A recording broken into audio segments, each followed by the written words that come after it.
ഞാൻ CPI-എമ്മിൻ്റെ പ്രതിനിധി SK സജീഷിലേക്ക് വരികയാണ്. സജീഷ്, ഇപ്പോൾ മൂന്നാം മോദി സർക്കാർ അതിൻ്റെ ആദ്യത്തെ പൂർണ്ണ ബജറ്റ് അവതരിപ്പിക്കാൻ പോകുന്നു. ഏതാനും മണിക്കൂറുകൾക്കകം അത് യാഥാർത്ഥ്യമാകും. 11 മണിയോടുകൂടി അത് ജനങ്ങളിലേക്ക് എത്തും.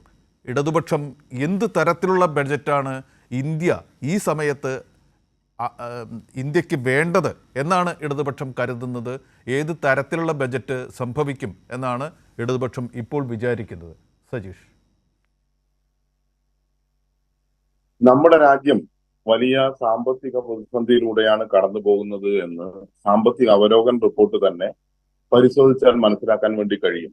വളർച്ചാ നിരക്ക് തന്നെ 1.7% കുറയുമെന്ന് സാമ്പത്തിക അവലോകൻ റിപ്പോർട്ട് തന്നെ മുന്നോട്ട് വെക്കുകയാണ്.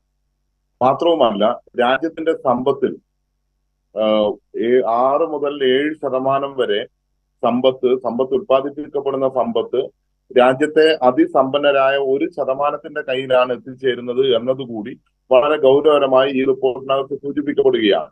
എന്ന് പറഞ്ഞാൽ രാജ്യത്തെ മഹാഭൂരിപക്ഷം ജനങ്ങളും സാമ്പത്തികമായി തകർച്ചയെ നേരിടുമ്പോൾ രാജ്യം വലിയ കടക്കണിയിലാണ് നിൽക്കുന്നത്. ഇപ്പൊ നമുക്കറിയാം, 1,83,670 കോടിയിൽ പരം രൂപയാണ് ഇന്ത്യയുടെ കടം നിലനിൽക്കുന്നത്. വിദേശ കടമാണെങ്കിൽ GDP-യുടെ 18.7%. ഈ നിലയിൽ വലിയ കടത്തിൽ രാജ്യം നിലനിൽക്കുകയും രാജ്യത്തിന്റെ സാമ്പത്തിക മേഖലയിൽ അസമത്വം ശക്തമാവുകയും ചെയ്യുന്ന സമയത്ത് ഇവിടെ ഭരണഘടനാപരമായ ഉത്തരവാദിത്വം പാലിച്ചുകൊണ്ട് തന്നെ ബജറ്റ് അവതരിപ്പിക്കാൻ വേണ്ടി തയ്യാറാകണം. രാജ്യത്തെ ധന ഫെഡറലിസത്തെ സംരക്ഷിക്കാൻ വേണ്ടി കഴിയണം. ഇവിടെ അധികാര വികേന്ദ്രീകരണം ഉൾപ്പെടെ നടപ്പിലാക്കിക്കൊണ്ട് ജനങ്ങളുടെ വികസനത്തിൽ അവർ കൂടി പങ്കാളികളാവുന്ന കേരളം ഉൾപ്പെടെ കാണിക്കുന്ന മാതൃക എല്ലാ സംസ്ഥാനങ്ങളിലും പൂർണ്ണമായിട്ടില്ല. അപ്പോ ആ നിലയിൽ പരിശോധിക്കുന്ന സമയത്ത് 62% പണം കേന്ദ്ര സർക്കാർ നേരിട്ട് ചെലവഴിക്കുകയാണ്. അതുകൊണ്ട് തന്നെ ഈ സമ്പത്ത് കേന്ദ്ര സർക്കാരിന്റെ കോർപ്പറേറ്റ് അനുകൂല നവോത്ഥാനവൽക്കരണ നയങ്ങൾക്ക് അനുകൂലമായ നയങ്ങൾ മൂലം ജനങ്ങൾക്ക് ലഭിക്കുന്നില്ല. അവർ ദാരിദ്ര്യാവസ്ഥയിൽ തുടരുന്നു, സമ്പന്നർ കൂടുതൽ സമ്പന്നരാകുന്നു എന്ന പ്രതിസന്ധി നിലനിൽക്കുന്നു. ഈ പ്രതിസന്ധിയെ മറികടക്കാൻ കഴിയുന്നതായിരിക്കണം ബജറ്റും തുടർന്നങ്ങോട്ടുള്ള പ്രവർത്തനങ്ങളും എന്ന് നമ്മൾ കാണേണ്ടതുണ്ട്.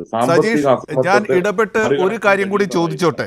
ശതകോടീശ്വരന്മാർക്ക് അവരുടെ അറ്റ ആസ്തിക്ക് മേൽ നികുതി ചുമത്തണം.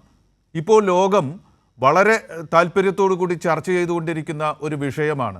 ഇത്തരത്തിലുള്ള നവ ലിബറൽ രീതിയിൽ രാജ്യങ്ങൾ മുന്നോട്ട് പോകുമ്പോൾ സംഭവിക്കുന്ന സാമ്പത്തിക അസമത്വം, ദരിദ്രരും ശതകോടീശ്വരന്മാരും തമ്മിലുള്ള ആ വിടവ് കൂടുതൽ വർദ്ധിച്ചു വന്നുകൊണ്ടിരിക്കെ, താങ്കൾ പറഞ്ഞ കാര്യങ്ങളൊക്കെ നിലനിൽക്കെ ലോകം ചർച്ച ചെയ്യുന്നത് ശതകോടീശ്വരന്മാർക്ക് അവരുടെ അറ്റ ആസ്തിക്ക് മേൽ നികുതി വേണം എന്നാണ്.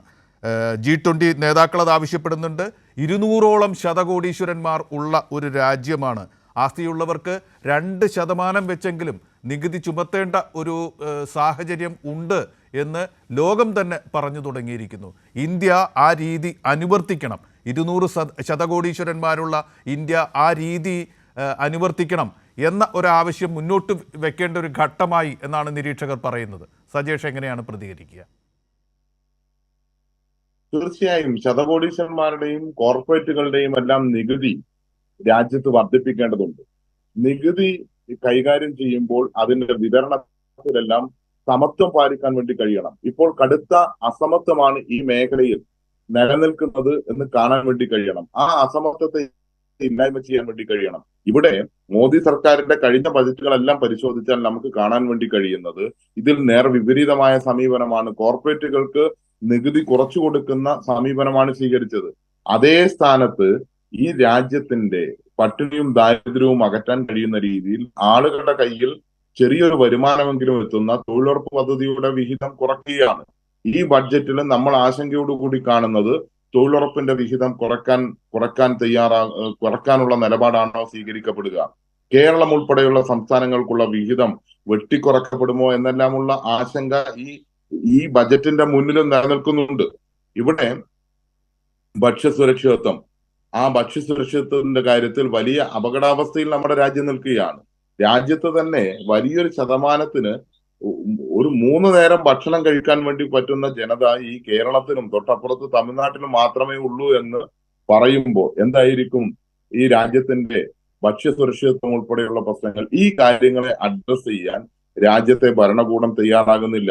പകരം കോർപ്പറേറ്റുകളിലൂടെയുള്ള വളർച്ചയാണ് രാജ്യം കാണുന്നത്. പൂർണ്ണമായ സ്വകാര്യവൽക്കരണം. ആ സ്വകാര്യവൽക്കരണത്തിലൂടെയാണ് ഈ ധനപ്രതിസന്ധി പരിഹരിക്കാൻ വേണ്ടി പോകുന്നത്.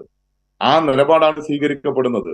ഇവിടെ ഏതെല്ലാം ഇനി ബാക്കിയുള്ള മുഴുവൻ സ്ഥാപനങ്ങളും കൂടി സ്വകാര്യവൽക്കരിക്കുന്ന നിലപാടായിരിക്കും ഈ ബജറ്റിന്റെ ഭാഗമായി സ്വീകരിക്കുന്നത്. അങ്ങനെയാണ് ധനസമാഹരണം നടത്തിക്കൊണ്ടിരിക്കുന്നത്. ഇതൊക്കെ ഈ പറഞ്ഞ കാര്യങ്ങളിൽ അപകടകരമായ രീതിയിൽ പോവുകയാണ് എന്ന് കാണണം. അതോടൊപ്പം തന്നെ നമ്മൾ മലയാളികൾ എന്നുള്ള നിലയ്ക്ക് നമുക്ക് കേരളത്തിന്റെ അവകാശങ്ങൾ കൂടി ഈ ബജറ്റിന്റെ ഭാഗമായി സംരക്ഷിക്കപ്പെടേണ്ടതുണ്ടല്ലോ. എത്രയോ കാലമായി കേരളത്തിൽ, രാജ്യത്ത് തന്നെ ആരോഗ്യ മേഖലയിൽ മാതൃകയായ കേരളത്തിന് എയിംസ് അനുവദിക്കണം. കോഴിക്കോട് അതിന് സ്ഥലം ഉൾപ്പെടെ സംസ്ഥാന ഗവൺമെന്റ് എടുത്ത് നൽകിയിട്ട് വർഷങ്ങളേറെയാവുകയാണ്. ഈ ബജറ്റിലെങ്കിലും കേരളത്തിന്റെ എയിംസ് കോഴിക്കോട് ഉണ്ടാകും എന്ന് ന്യായമായി നമ്മൾ പ്രതീക്ഷിക്കേണ്ടതാണ്.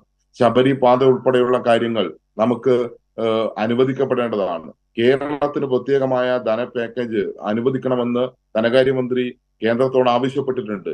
സ്വാഭാവികമായും പരിഗണിക്കപ്പെടേണ്ടതാണ്. പരിഗണിക്കപ്പെടുമെന്ന പ്രതീക്ഷ മാത്രമേ ഇപ്പോൾ നമുക്ക് പുലർത്താനാവൂ. ദേശീയപാത വികസനത്തിനുൾപ്പെടെ നാം കൊടുത്ത 6000 കോടി രൂപ, അത് മറ്റ് ഉപാധികളില്ലാത്ത ഒരു കടമാക്കി കടമെടുക്കാൻ, അതിന് തതുല്യമായ കടമെടുക്കാൻ കേരളത്തിന് അവകാശം തരണം. അതുപോലെ തന്നെ നമ്മുടെ നികുതി വിഹിതം അത് 40-60 എന്നുള്ള നിലയിലേക്ക് മാറ്റണം. GSTP നികുതി, GSTPയിൽ നിന്ന് കടമെടുക്കാനുള്ള അനുപാതം 3.5% ഉയർത്തണം. ഇങ്ങനെ സംസ്ഥാനത്തിന്റെ നിലനിൽപ്പ് കൂടി നമുക്ക് ഈ ബജറ്റിന്റെ ഭാഗമായി കിട്ടേണ്ടതുണ്ട്. അതുപോലെ തന്നെ വിഴിഞ്ഞത്തിന് 5000 കോടിയുടെ പ്രത്യേക പാക്കേജ് അനുവദിക്കണം. സിൽവർ ലൈൻ കേരളത്തിന്റെ സാഹചര്യത്തിൽ അനിവാര്യമാണ്. ആ സിൽവർ ലൈൻ കേരളത്തിന് അനുവദിക്കപ്പെടുന്ന സാഹചര്യം ഉണ്ടാകണം.